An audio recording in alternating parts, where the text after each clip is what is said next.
Pelita bagi kakiku, terang bagi jalanku. Firman-Mu pelita. Puji Tuhan, kita boleh bertemu malam hari ini, baik ngikuti di rumah. Tadi saya lihat ada yang dari Eropa ikut, ya. Terima kasih Bu Gembala, Bu Darlene memberikan kesempatan saya boleh berbagi. Terima kasih untuk semua saudara yang mau hadir untuk belajar bersama-sama. Baik, tema kita sekarang ini soal ketaatan, obedience. Saudara, ternyata password dari seluruh rencana Tuhan dan rahasia Tuhan dalam Alkitab itu adalah taat, ya. Bukan doa puasa, bukan rajin baca Alkitab, juga bukan persembahan. Semua hal akan terbuka kalau kita taat, karena itu passwordnya. Jadi kalau sampai ada di antara kita merasa kenapa Tuhan gak jawab aku, ya, kenapa Tuhan tidak dengar doaku, berarti kita sedang tidak taat. Ya, ini kunci. Ya, saya ulangi lagi. Kalau ada di antara kita merasa Tuhan kok pilih kasih, kenapa Tuhan tolong orang itu, kenapa Tuhan tolong orang ini, padahal aku tahu loh dia itu hidupnya nggak bener. Wih, berani sekali kita menghakimi orang. Jawabannya karena kita tidak taat pada perintahnya. Ini kunci. Maka itu kalau saudara mendengar saudara kita, sahabat kita itu berkata, aku ini kurang apa ya kepada Tuhan? Doa pagiku rajin, doa malam juga rajin, doa puasa juga ikut, Bible study ikut. Kenapa? Nah, jawabannya kita ketemu, ternyata kita tidak taat. Kita mendengar nama Abraham. Masih ingat Abraham? Sampai jadi bangsa besar, yaitu Israel. Masih ingat? Dimulai dengan Abraham taat. Waktu yang Maha Kudus panggil dia, tinggalkan rumah orang tuamu, tinggalkan sanak saudaramu. Maka lahirlah bangsa besar. Pernah dengar nama Maria? Betul? Nah, kalau kita ingat Maria, maka arti kata Maria itu taat. Saya beri pertanyaan begini. Di zaman itu, di masa itu, kira-kira ada banyak gadis nggak selain Maria? Virgin? Pasti ada. Kenapa Tuhan pilihnya Maria? Karena Maria mau taat kepada Tuhan. Maka itu kalau ada yang berani pakai nama Maria tapi nggak pernah taat, ganti Mario saja.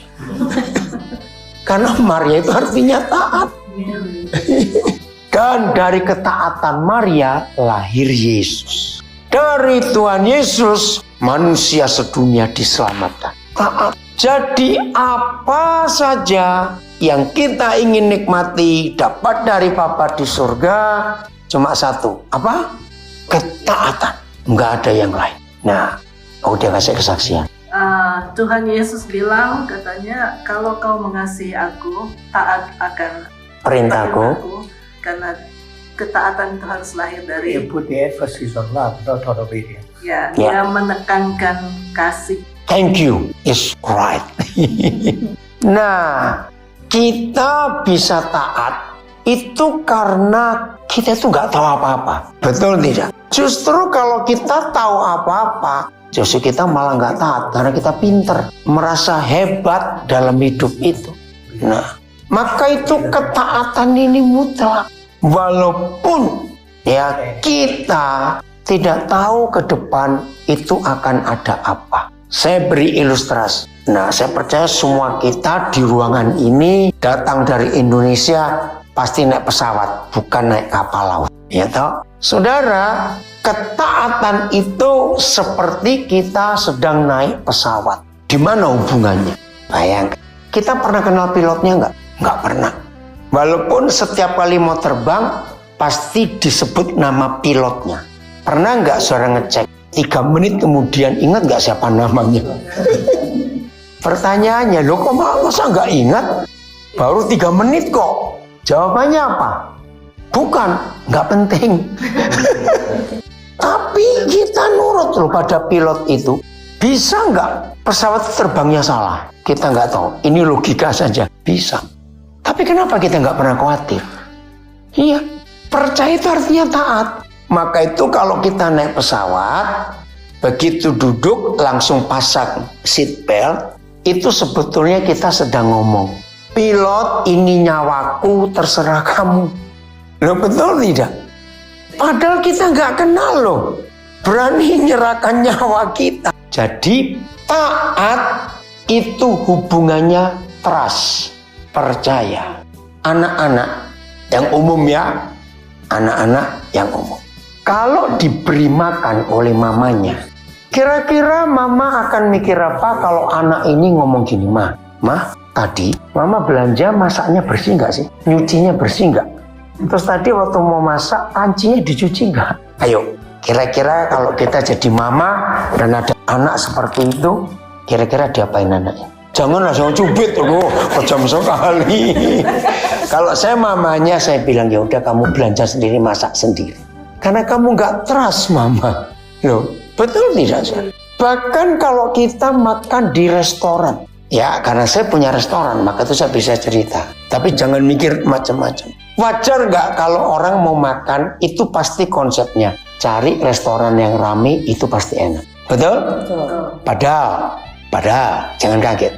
Restoran yang rame justru nggak bersih di bagian dapurnya. Cepet.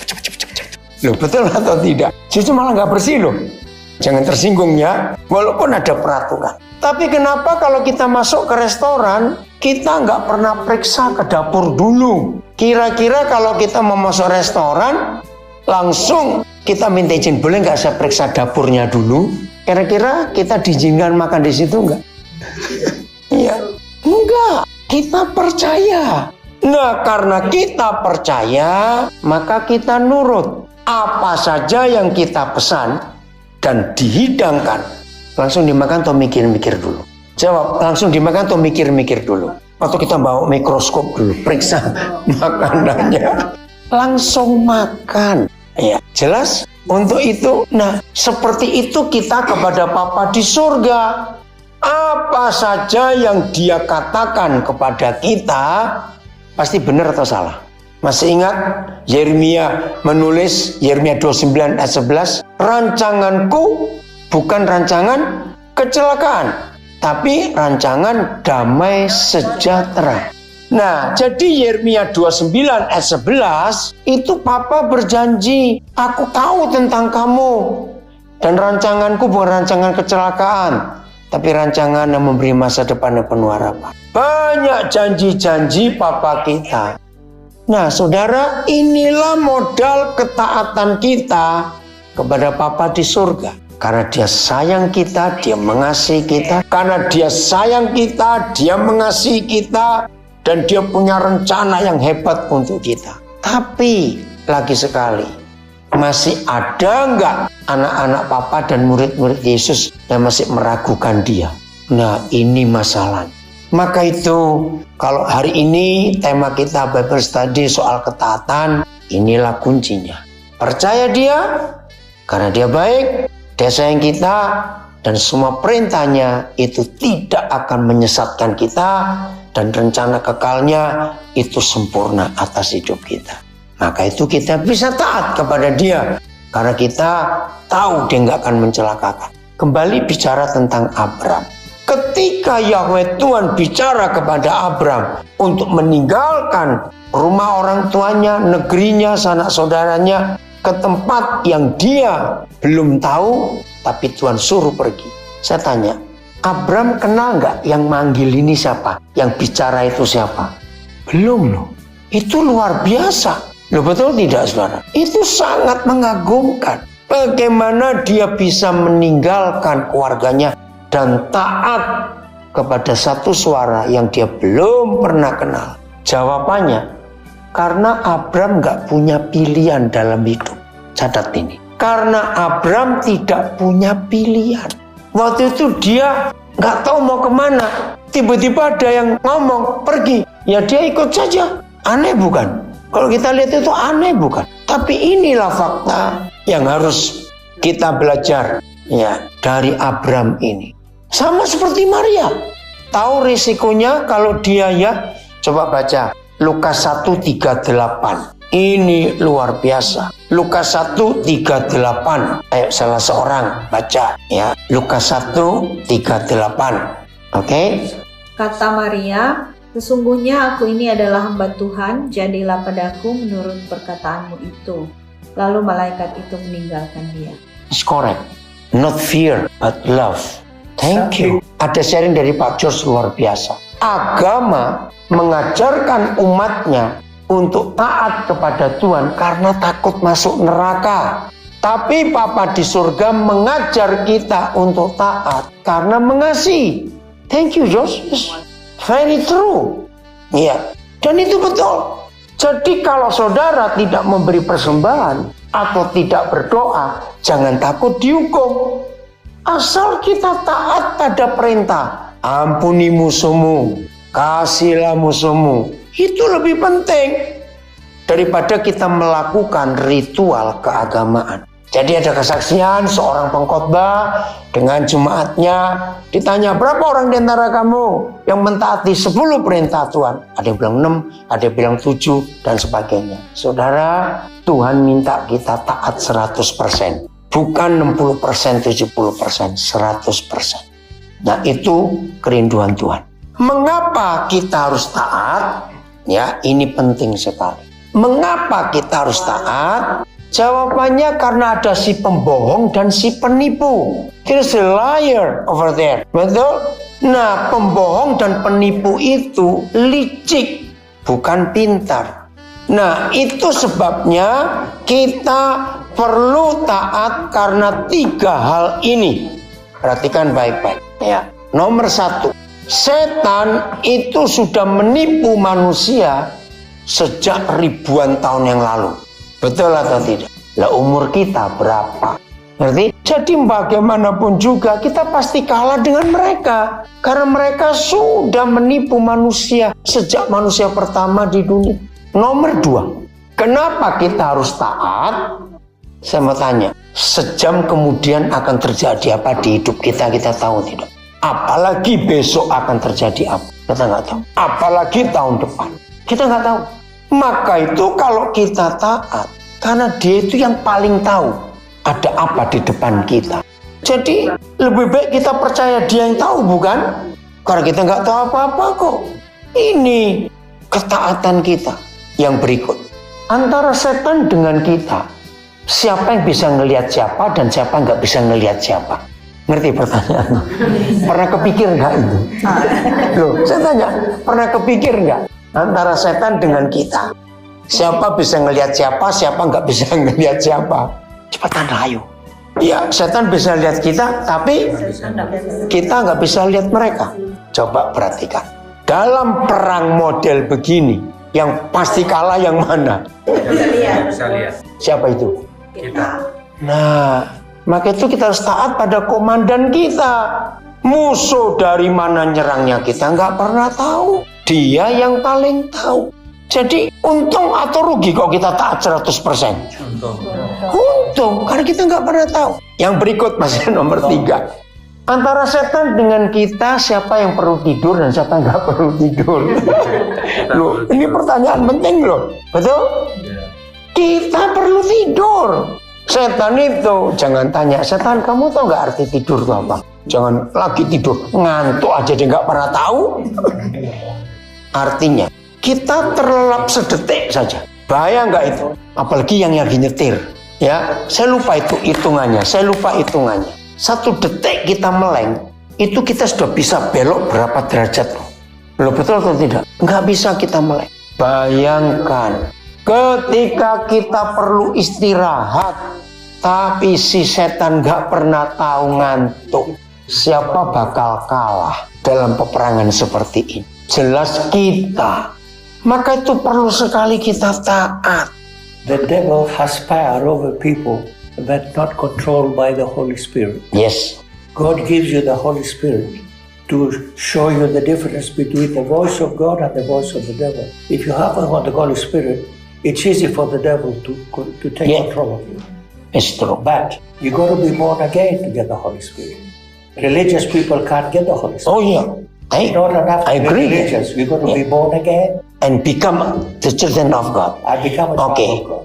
Pak George kembali nyatakan, orang yang tidak lahir baru walaupun rajin beragama, itu bukan jadi anak Tuhan dan Roh Kudus nggak bisa bekerja di hidupnya. Orang yang bisa dituntun oleh Roh Kudus itu hanya anak-anak Tuhan. Thank you George. Sekarang baca Roma 8:14, Roman 8 verse 14. Coba baca. Ini penting sekali kita untuk belajar. Roma 8:14. Udah in English or Indonesia silakan. Yang sudah dapat Roma 8:14, Roman 8 ya 14. Ayo sudah dapat siapa? Yang di rumah juga boleh baca. Ayo silakan. Semua orang yang dipimpin roh Allah adalah anak Allah. Semua orang yang dipimpin oleh Roh Tuhan adalah anak-anak Tuhan. In English? Ayo pakai translation apa saja? For as many as are led by the Spirit of God, they are the sons of God. Thank you. Sir. If you're born by the Spirit of God, if the devil speaks to you in your mind, tempts you, you distinguish the difference between Yeah, God's voice very and clear. Yeah, clear. yeah, thank you. But if you haven't got the Spirit of God, you might think Confused. it's okay. Yeah? Oke, tambahan lagi. Kalau kita penuh Roh Kudus, karena kita adalah anak-anaknya, suatu kali setan datang memberikan firman setan kepada kita, kita langsung bisa membedakan mana yang suara Tuhan dan mana suara setan. Maka itu, maaf saya berkata, kalau masih ada di antara kita yang sering doubtfully ragu-ragu, hari ini dengan firman ini, hakimi diri sendiri. Aku sedang tidak dipimpin Roh Kudus. Many churches today, they allow people to do wrong things and it's okay because God is love. Different. Yeah. God is It's love. dangerous teaching. Yeah. God is love and doesn't matter if you do wrong thing. He is love. Jesus died for you. It's okay. It's not okay. This is called the hyper grace. 100%. Yeah. 100% obedience. Hari-hari ini George berkata banyak gereja mengajarkan hal yang salah. Nggak apa-apa nggak taat. Tuhan itu kasih. Hati-hati pengajarannya. Dan itu yang kita temukan namanya hyper grace. Hati-hati. Sekali selamat tetap selamat. Nggak apa-apa walaupun kamu berdosa. Ngeri sekali. Nah, itulah pengajaran yang salah. Nah, kalau kita berdosa sebagai manusia, kita bisa jatuh dalam dosa kelemahan. Cepat bertobat. Maka Tuhan mengampuni. Dan hubungan kita balik lagi. Nah, itulah yang kita pentingkan dalam hidup ini. Mengenal Dia, kasihnya luar biasa. Jangan saudara dan saya begitu diganggu oleh setan dan kita jatuh, terus kita melarikan diri dari Tuhan. Jangan. Ingat, antara Petrus dengan Yudas. Ya, saya tidak bicara tentang doktrin, tapi ini pemikiran saja. Kalau dipikir, tolong jawab. Dosa Petrus atau dosa Yudas yang lebih besar? Artinya kita pakai pikiran manusia saja. Ayo, dosa siapa antara Petrus dengan Yudas yang bisa ditoleransi? Maafin, dosa Petrus atau dosa Yudas yang bisa ditoleransi? Yudas. Kenapa? Karena kalau nggak ada dia, siapa nyelipkan Yesus? Loh ya nggak? Loh betul toh? Tapi dosa Petrus itu kurang ajar loh. Yang menyangkal. Dia nyangkal. Dan kalau saudara baca kitab Markus, lebih kurang ajar lagi. Ditulis oleh Markus, waktu Petrus ditegur oleh seorang gadis kecil, masih ingat? Loh, aku tahu loh, kamu juga pengikut orang itu. Markus itu menulis, sumpah, aku nggak pernah kenal orang itu. Kurang ajar nggak ini? Mertuanya pernah sembuh. Dia hampir tenggelam, hampir mati tenggelam. Tuhan tolong. Nah, itu sebabnya kalau dipikir dosa Yudas itu lebih bisa ditoleransi daripada dosa Petrus. Tapi kenapa Petrus balik dan bertobat? Tuhan bolehkan. Yudas lari bunuh diri karena ketaatan Petrus. Ini penting sekali, ketaatan Petrus. Ayo kita ambil menjadi konsep dalam kehidupan kita. Jadi kuncinya itu taat dalam segala sesuatu. Kita buka kitab Yunus. Kitab Yunus. Pasal 2 ayat 1. Yunus 2 ayat 1. Silakan dibaca. Apa bunyinya? Ayo. Doalah Yunus kepada Tuhan Allahnya dari dalam perut ikan hiu itu. Terus? Katanya, dalam kesusahanku aku berseru kepada Tuhan dan Ia menjawab aku. Oke, stop sampai di situ. Enak nggak doa dari dalam perut ikan, bukan dari hotel? Karena tidak taat. Betul? Karena tidak taat.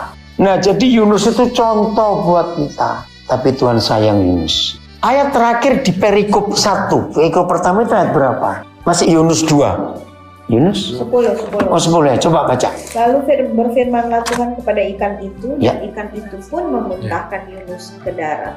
Oh, ada yang kalimat sebelumnya. Ikan itu datang menelan Yunus itu di ayat berapa? Itu yang kedua saya mau cerita nanti. Ayat berapa? 7. Oh 17. Ini tadi ayat berapa? 1:17. Oh, saya kecepatan. Maaf. Yunus 1:17 dulu. Coba. Ayo bacakan. Maka atas penentuan Tuhan Ya. adalah seekor ikan besar yang menelan Yunus. Oke, cukup sampai situ. Oke, George, if you want to read in verse 17. Verse 17. Hmm? Then the sailors said to each other, Oh no, verse Jonah 1 ayat 17. 1:17. 17. Iya, 17. But the Lord provided a great fish to swallow Jonah. Nah, ya. And Jonah was inside the fish 3 days and 3 nights. Oke. Saya pernah jadi guru sekolah minggu. Di laut itu banyak ikan besar nggak? Jumlahnya kita nggak tahu. Ribuan ada? Ada, lautnya luas. Percayalah, ikan itu punya nama. Wah, kaget toh? Karena gini loh, kalau papa hanya bilang, hai ikan besar, datanglah ke kapal itu. Nah, Yunus jadi apa? Nggak tahu bahasa Jawa ditidili, digigit kecil-kecil, karena dikeroyok segitu banyak. Jadi saya percaya ikan itu punya nama, maka itu dipanggil datang cuma satu. Betul? Cuma namanya siapa? Jangan tanya saya. Nah, are you agree, George? Yes. Yeah, so the fish is his name, but we don't know which name. Nah, ikan itu nurutnya luar biasa. Baca baik-baik. Bukan to eat, but to swallow. Apa bedanya telan bukan makan? Ayo cepat jawab. Ayo cepetan, bedanya apa? Tidak dikunyah. Kalau perintahnya makanlah Yunus, habis ceritanya. Iya, iya. Why? He must have had false Oke, faith. false teeth. George bilang, jangan-jangan ikannya pakai gigi palsu. Saudara, ikan ini loh, nomor 1, dia dipanggil, hai ikan besar, datanglah. Kalau ikannya model saya, loh saya ini sudah makan tapi kok nggak kenyang ya. Karena disuruh nelan, dan perintahnya telan, bukan makan. Ikannya nurut nggak? Nah, terus pasal 2 ayat berapa tadi? Yang muntahkan itu loh. 10. Ayat 10. Chapter 2 verse 10. And the Lord commanded the fish Command, ya. it would vomit Jonah Vomited. onto dry land. Ikannya nurut lagi, suruh muntahkan. Nah, pertanyaannya, kalau ikannya pelit? Loh, ini penting loh. Kira-kira kalau ikannya pelit, Yunus jadi apa? Ikannya pasti bilang, aku cari makan ini susah loh. Dapat 1 kok suruh mengeluarkan lagi. Ikannya nurut. Jadi kalau kita tidak taat, malu dengan ikan itu. Setuju saya ngomong ini? Ikannya nurut. Terus nggak usah dibaca ya, karena waktu. Di pasal keempat, tumbuh pohon jarak. Masih ingat? Nah, maka itu kata kunci di kitab Yunus komen, ya. Ikan mendengar perintah Tuhan, nurut. Pohon jarak mendengar perintah Tuhan atas penentuan Tuhan, tumbuhlah pohon jarak. Pohon jarak, apa bahasa The Inggrisnya? reason that God commanded the fish Ya, is because Jonah repented and prayed all night for forgiveness. iya. Jadi George lagi menambahkan, Tuhan mendengar doa Yunus yang bertobat di dalam perut ikan itu. Maka itu saudara, kalau kita, ya saya percaya semua kita termasuk saya, pernah melawan, pernah memberontak. Tapi begitu Roh Kudus menyadarkan kita, cepat bertobat. He prayed for 3 days and Iya, 3 nights. denied. Maka itu kalau kita bertobat, pemulihan terjadi. Terima kasih Papa, persediaan untuk itu. Nah, sekarang atas penentuan Tuhan, tumbuh pohon jarak. Pohon jaraknya nurut loh. Mujizat dalam 1 malam, langsung dia jadi pohon besar. Betul? A plant ya, grow. Lalu, Tuhan guyon lagi. Siapa lagi yang dipakai oleh Tuhan setelah pohon jarak itu tumbuh? Ulet. Ulet. Why? Bahasa Inggrisnya apa? Worm, lucu nggak? Ulat saja nurut, masa kita nggak nurut? Malu sama ulat. Bukan ular loh, beda ulat. Makan akarnya pohon itu, matilah siangnya. Wah, Yunus marah-marah lagi. Lalu Tuhan pakai yang berikut, angin. Bertiuplah angin timur. Habis sudah. Saudara, jadi semua kata kunci dalam Alkitab itu cuma satu, taat. Anak-anak itu nurut, anak kecil, tanpa pertanyaan dan gak ngerti apa yang dia lakukan. Betul tidak? Maka itu kenapa Tuhan berkata belajar seperti anak kecil. Karena anak kecil itu nurut tanpa mikir apa-apa. Maka itu tetaplah kecil di hadapan Tuhan. Amin. Dan dalam kata lain, maaf ini jangan tersinggung. Anak kecil itu dalam tanda kutip bodoh. Kalau pinter, diberi perintah, pasti debat. Kenapa begitu? Kenapa begini? Kenapa? Tapi dia nurut. Maka itu kunci ketaatan ini luar biasa. Password OP ini luar biasa. Jadi saya ulangi lagi, apa saja yang membuat kita terganjal dengan Tuhan, jawabannya hari ini ketemu. Karena kita tidak nurut. Kalau kita diperintah, jangan ada kata but, if, tapi kira-kira nggak usah. Setuju? Waktu Nuh diberi perintah untuk membuat kapal besar itu, sulit atau mudah? Sangat sulit. Ingat zaman itu ada gergaji nggak? Ada paku nggak? Ada lem nggak? Terus yang hebat lagi, zaman Nuh hidup, manusia belum memakai transportasi air. Jangan lagi kapal, ketek aja nggak ada. Apalagi perahu. Betul? Maka itu ketika Tuhan perintah Nuh, buatkan kapal yang ukurannya segini, panjang segini, lebar segini, tinggi segitu. Kalau saya, ini cuma istilah saya kan tanya, Tuhan kapal itu makanan apa? Karena nggak pernah dengar tuh kapal, boat, ship, nggak pernah ada. Betul?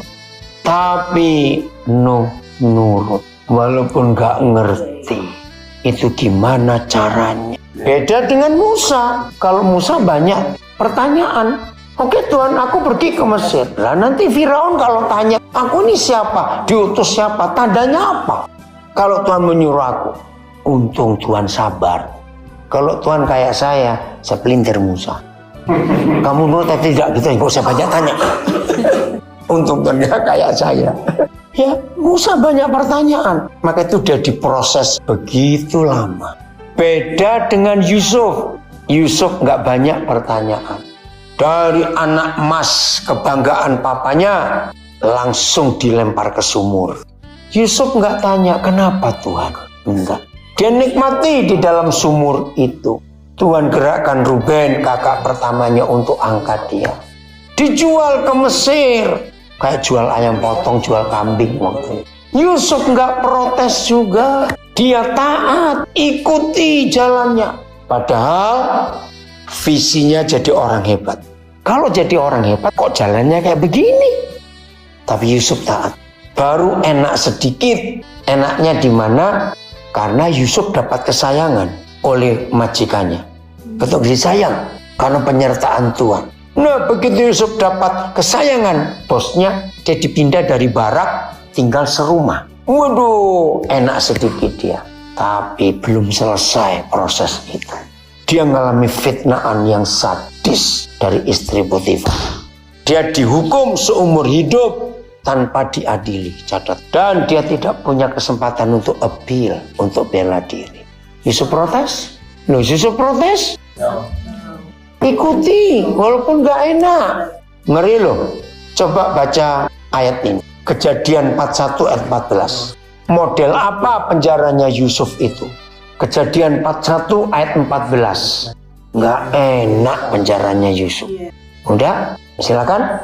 Indonesia dulu 41 ayat 14. Kemudian Firaun menyuruh. Ya, duet boleh. Terus, ya. Segeralah ia dikeluarkan dari Tutupan. ia bercukur dan berganti pakaian. Ya, lalu menghadap Firaun. Saudara, tutupan. Bahasa Inggrisnya ada dua, pit or dungeon. Dungeon situ ya. Kalau ingat dungeon, ingat Shrek. Iya. Pasti ingat itu.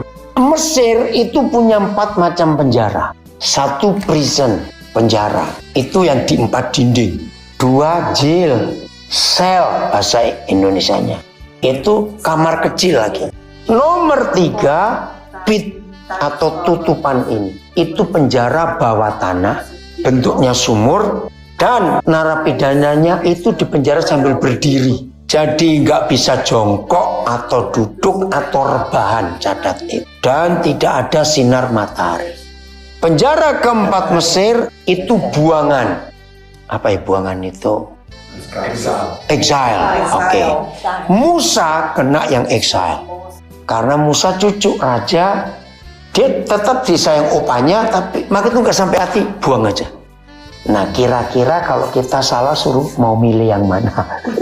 Cuma tanya saja ini, ya enggak semua. Berarti dari 4 ini mana yang paling sadis? Tutupan. 105 kitab Mazmur ayat 18. Bagaimana Yusuf dipenjara? Oh Tuhan, luar biasa. Ya baca Inggris, Indonesia boleh. Mana duluan? 1, 2, 3. 105 verse 18. Ayo. Mereka menghimpit kakinya dengan belenggu, 18. lehernya masuk ke dalam besi. Ya. 105. Ya, 105, 18. Enak nggak itu? Loh, saya tanya kok. Nggak enak sama sekali. Inggrisnya, cepat. Whose feet hurt with feathers. Hurt with feather. He was laid in iron. Hush. Laid in iron. Bagaimana penjaranya tadi? Dungeon. Bentuknya sudah di dalam sumur, dirantai lehernya, dirantai kakinya. Tidak ada satupun ayat yang memberitahu kita dia protes. Ini loh yang luar biasa. Apa yang menyebabkan Yusuf nggak protes? Ayat 19. Dia pegang ini loh, ayat 19. Ayo baca. Ya, 105 tetap, ayat 19. Kata pertama itu bagus. 119, Indonesianya. Ayo. sampai saat Sampai. Pelan-pelan dulu. Apa arti kata sampai? Tiba. Artinya apa? Ayo cepat bongkar. Ini Inggrisnya apa? Till. Dia dipenjara seumur hidup, vonisnya tanpa diadili dan gak ada kesempatan membela. Kok diam? Maaf ya, ini saya cuma cerita saja. Potifar itu pejabat eselon 2. Tahu ngerti kata eselon? Setingkat menteri loh. Untung Yusuf bukan orang Indonesia. Lah apa hubungannya? Dengerin ya. Untung Yusuf bukan orang Indonesia. Maaf ya, ini maaf. Inilah rusak Indonesia. Kalau orang Indonesia ada istri pejabat eselon 2 ngajak tidur bersama. Kalau ada orang Indonesia dapat hukuman seumur hidup, ya. Sebelumnya budak toh. Terus ngajak istri pejabat ini, pasti orang Indonesia berkata mumpung. Ngerti nggak kata? Lo ngerti nggak? Cepetan. Kira-kira kalau Yusuf mau, dia bebas nggak? Waduh, terus dapat posisi nggak? Nah, untung dia bukan orang Indonesia. Ampuni kami Tuhan. Betul ya? Yusuf menolak karena dia tahu yang akan menolong dia bukan orang ini orang itu. Ayat ini loh. Sampai apanya baca lagi? Saat firmannya sudah. Ini dahsyat. Till apa bahasa Inggrisnya? The foretold come through. until the time. Until the time. Sabar ya saudara. Kalau ada di antara kita hari-hari sedang dalam proses yang gak enak, sabar. Ada waktunya. Until the time. Beberapa hari yang lalu, mudah-mudahan yang dari Brisbane ada yang ikut ini. Ya, salah satu anak saya di Brisbane, dia lagi buka sosial media, lalu ada orang yang foto buah apokat yang pertama kali buah dari pohonnya. Dalam tulisannya dia bilang, aku nunggu 7 tahun waktu pertama kali nanam bijinya apokat ini. Setelah 7 tahun baru buah pertama. Sabar. Lalu saya balas. Maka itu di Pengkhotbah 3 ayat 11. Masih ingat? He makes all things beautiful in each. Bukan his. Each time. Bukan waktunya Tuhan, tapi waktunya masing-masing itu. Bukan in his time, in its time. Jadi kalau saudara nanam jeruk, jangan pakai waktunya nanam tomat untuk berbuah. Ya nggak jadi. Betul nggak? Maka itu ayat 19 Mazmur 105 ini dahsyat. Sampai janjinya saat firman-Nya digenapi. Inilah ketaatan Yusuf. Dan yang kedua, dan masih ayat 19. Dan janji Tuhan. Dan janji Yahweh membenarkannya. Bahasa Inggrisnya bagus. Coba baca ayat 19. And the Till word the word of the Lord Tried prove him. him true. Prove him. The word of the Lord Tested him. Jadi apa saja perlu dites, perlu diuji. Betul tidak? Ini cuma cerita saja. Pasti di antara kita nggak ada hobi. Kalau ada hobi nggak apa-apa. Orang yang suka berlian, walaupun dia sudah expert, ngerti berlian itu. Ada nggak orang beli berlian tanpa dites? Harus tes. Begitu pula dengan beli emas. Ini lagi viral di sosial media. Ini kan lagi musim haji ke Arab. Ternyata banyak orang Indonesia kena bohong, emas palsu yang dibeli dari sana. Ini berapa hari saya ngikuti berita sambil tertawa lucu. Harganya memang murah. Nah, dipikir di tanah suci itu nggak ada kepalsuan, banyak juga. Juga di Israel juga begitu, banyak yang palsu. Nah, terus salah satu berita mereka sudah beli sampai hampir dari 1 kilo loh. Dicari lagi tokonya sudah tutup, nggak ada. Aduh, bayangkan bahwa berat-berat itu. Jadi harusnya beli itu dites.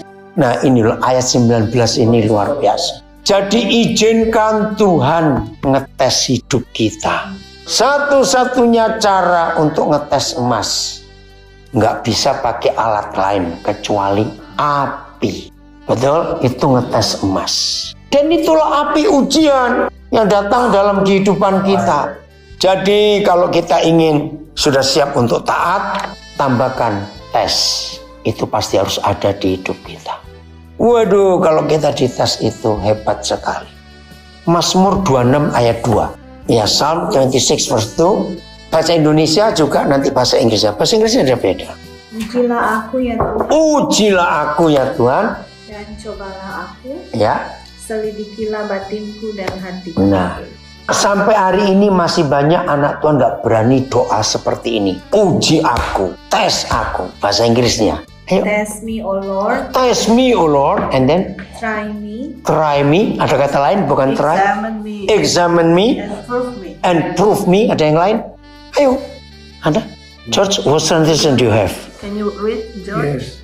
I have trusted in the Lord without wavering. 26. Test me, O Lord, Test me and then. and try me. Examine my heart and my mind. Oke. Ada jawaban lain? Test me, try me, examine me, prove me. Berani nggak kita doa itu mulai hari ini? Yeah, but before God chooses us, He knows the end. Of course. How How come? I teach Yeah. before the children are born? He said, I know the end from the beginning. Amin. Jadi George bersaksi, maka itu Tuhan disebut Alfa dan Omega. Karena dia tahu dari awal sampai akhir hidup kita, dia tahu. Maka itu penting sekali kita taat pada yang Maha Tahu. Boleh nggak saya berkata, jangan sok pinter. Kalau ada kata sok pinter, artinya orang itu on. Kalau pinter nggak pakai sok. Ada nggak bahasa Inggrisnya sok pinter itu? Ya, pinter dia pinter. Udahlah, lebih baik kita berserah, trust in Him, percaya karena Dia tahu yang paling baik itu apa dalam hidup ini. Amin ya. Jadi siap diuji, berani menyanyi. Ujilah aku Tuhan. Jangan takut tuh nyanyi lagu itu. Itu lagu yang luar biasa. Jadi ketaatan kita harus dibuktikan. Saya ulangi, ketaatan kita harus dibuktikan. Jadi kita nggak bisa bilang, oke Tuhan aku taat tuh Tuhan. Tuhan tahu ya Tuhan aku taat tuh Tuhan. Tapi jangan uji aku lah, enak aja. Oh sedikit, ada ujinya sedikit. Ya udah, dapatnya sedikit juga. Hebat ya, ketaatan itu penting. Jangan takut, nggak enak. Nah ini kesaksian saja. Satu kali saya memimpin retreat di Kalimantan Tengah. Itu tahun 70-an akhir awal 80-an. Aduh, untuk menuju ke sana susah sekali. Nggak ada listrik di situ. Nah tema retreatnya Jesus is Lord. Yesus itu Tuhan. Nah Anak-anak remaja, anak muda. Ketika saya selesai bicara Tuhan, saya tanya, siapa di antara kalian yang belum berani menyerahkan semua kepada Tuhan? Kata ada seorang anak laki, ya, dengan kata-kata yang manis. Saya sampai bilang, aduh ini anak kok pintar sekali. Di desa begini, kok bahasa Indonesianya bagus. Rohani sekali. Saya bilang, aduh ini anak, kalau saya bisa bawa, saya bawa saja. Karena pintar. Terus saya tanya, hal apa yang buat kamu nggak bisa percayakan itu kepada Tuhan? Jodoh, Om. Oh ya, kenapa? Takut dikasih yang jelek. Saya gregetan yang belum saya belajar itu. Logika. Kira-kira kalau saudara belum menikah bisa mikir gitu juga enggak? Ayo jawab dong, jangan. Betul? Ya ampun, ini anak. Saya jadi gregetan. Tapi saya mikir, betul juga. Maka itu ayo kita jujur. Berapa bagian dari hidup kita yang kita belum berani serahkan kepada Dia untuk kita taat. Yang belum menikah berani menyerahkan jodoh kepada Tuhan. Awas yang nggak berani menyerahkan, takut kasih yang jelek. For all of us, not for Isaac only. Ya, jadi Tuhan pasti beri yang terbaik buat kita. Tuhan Yesus memberkati kita semua dan jadilah orang-orang yang dipakai oleh Tuhan. Amin. Firman-Mu pelita bagi kakiku.